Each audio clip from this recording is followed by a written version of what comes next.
Dan yang kami hormati rekan-rekan sekalian, terima kasih atas waktu yang telah diberikan.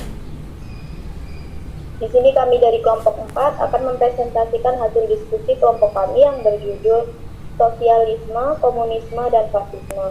Sebelumnya izin memperkenalkan diri, nama saya Irawati selaku moderator dan rekan-rekan saya, Hafifatul Nufus sebagai pemateri pertama, Rintan Amelia sebagai pemateri kedua, Titan Sicilia sebagai pemateri ketiga, Zahra Nurfarida sebagai pemateri keempat, dan Mona Safitri sebagai pemateri kelima. Baik, kita mulai saja presentasinya. Kepada pemateri pertama saya persilakan. Terima kasih moderator waktunya. Di sini saya akan mempresentasikan definisi dari sosialisme. Sosialisme sendiri memiliki arti reaksi revolusi industri dan akibat-akibatnya. Sosialisme ini lebih didasarkan pada pandangan kemanusiaan atau humanitarian dan meyakini kesempurnaan watak manusia. Penganut paham ini berharap dapat menciptakan masyarakat sosialis yang dicita-citakan dengan kejernihan dan kejelasan argumen, bukan dengan cara kekerasan dari revolusi. Akar ideologi sosialisme sendiri itu begitu kuat dan populer karena prinsip-prinsip ideologi ini sangat begitu kental dengan pembelaan nasib seseorang. Sosialisme lahir sebagai bentuk kekecewaan manusia terhadap penindasan-penindasan yang dilakukan oleh manusia, kaum industriawan atau kapitalis terhadap manusia lainnya, kaum buruh atau proletar. Cukup sekian materi yang dapat saya sampaikan. Saya kembali. Terima kasih. Cara hidup baru yang suatu saat akan dihuni orang-orang yang tidak tahu akan kelas dan kasta sosial. Namun, komunisme secara mendasar berbeda dengan marxisme. Meskipun komunisme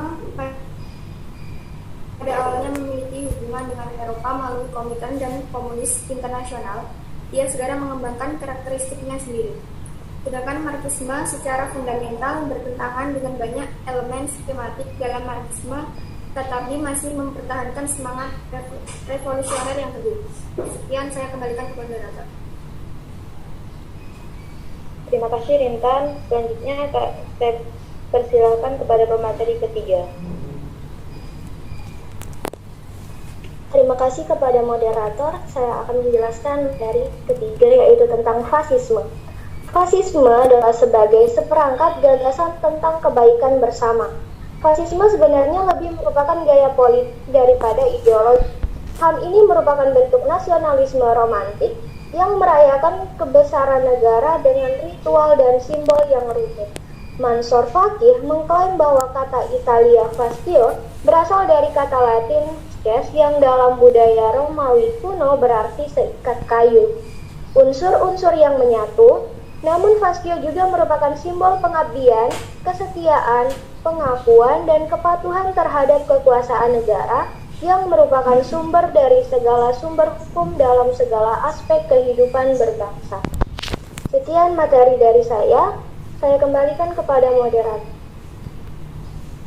Di Jerman dan di Italia merebut kekuasaan karena mereka memposisikan dirinya. Terima kasih. Saya kembalikan ke moderator. Baik, terima kasih dan sekian presentasi dari kelompok kami. Apabila ada yang ingin bertanya, kami persilakan. Kami membuka 3 pertanyaan dari 3 orang penanya.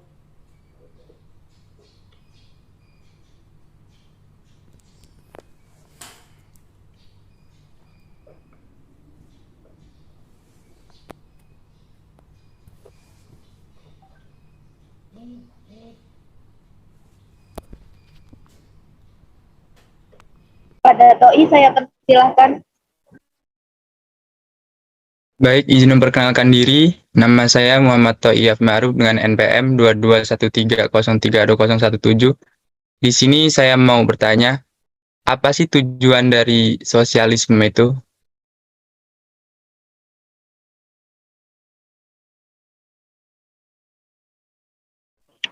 Baik, terima kasih untuk 3 orang penanya. Beri kami waktu 3 menit untuk mendiskusikan jawaban dari 3 pertanyaan tersebut.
Baik, kami akan menjawab pertanyaan dari Ara terlebih dahulu.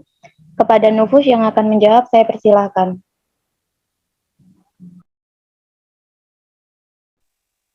Terima kasih moderator telah memberikan kesempatan untuk menjawab pertanyaan dari Ara.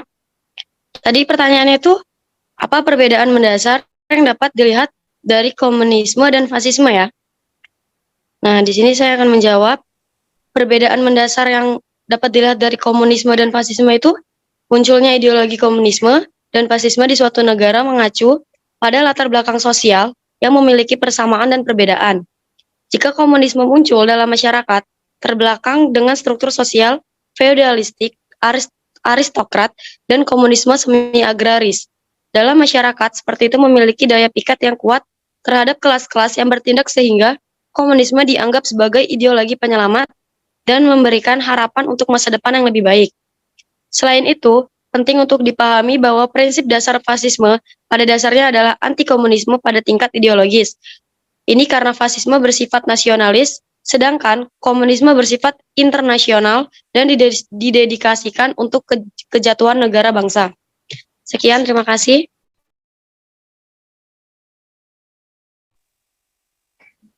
Dari jawaban dari kelompok kami, apakah ada yang ingin menambahkan?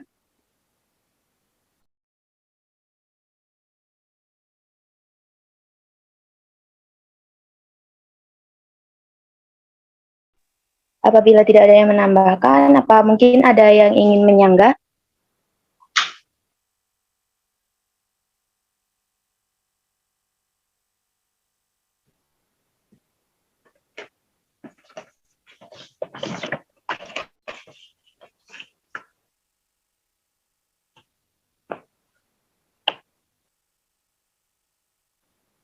Baik, kami harap dapat diterima jawabannya.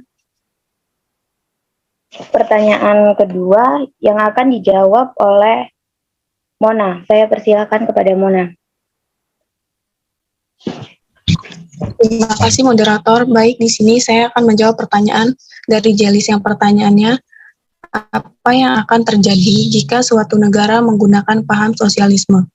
Dalam suatu negara yang menggunakan paham sosialis sebagai ideologinya, maka apapun yang dilakukan, baik secara aspek ekonomi, politik, sosial, untuk kepentingan bersama, terutama untuk kepentingan rakyat. Sebab sosialisme ialah suatu pemikiran yang digunakan untuk menghapus kelas-kelas sosial dan sosialisme. Ini dalam menjalankan kehidupannya digunakan untuk kepentingan bersama. Hal ini menunjukkan bahwa sumber daya alam dan infrastruktur suatu bangsa dapat dimanfaatkan oleh siapa saja, tanpa memandang kelas. Terima kasih. Terima kasih, Mona. Dari jawaban yang telah Mona sampaikan, apakah ada yang ingin menambahkan atau menyanggah?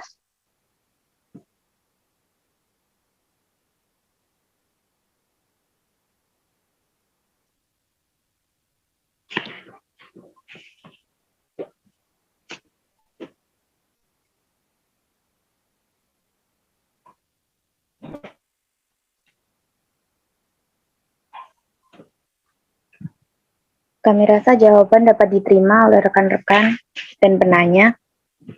Kepada pertanyaan terakhir akan dijawab oleh Titan. Saya persilakan.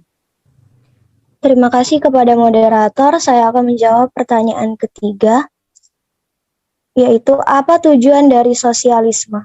Tujuannya adalah untuk menciptakan bangsa yang makmur dengan membatasi kepemilikan individu dan mendorong usaha kolektif yang produktif. Terima kasih.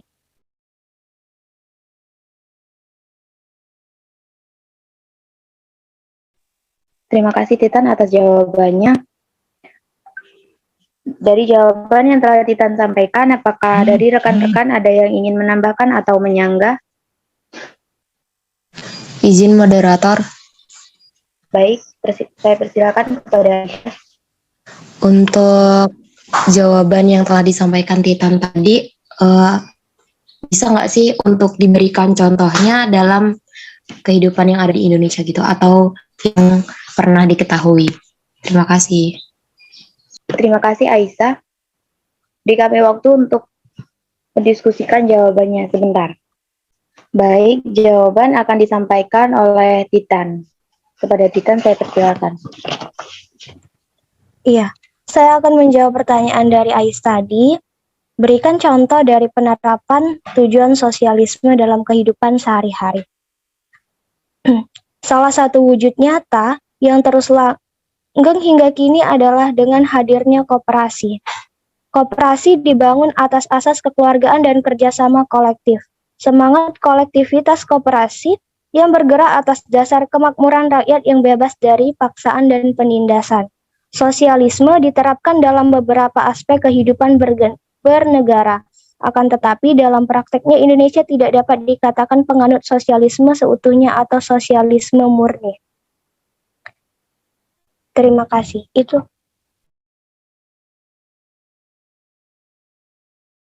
Baik, terima kasih Titan jawabannya. Baik, terima kasih Titan. Aisyah dapat diterima? Bisa, moderator. Terima kasih. Baik, terima kasih. Dari jawaban yang telah Titan sampaikan, apakah mungkin ada yang ingin menambahkan lagi atau menyanggah?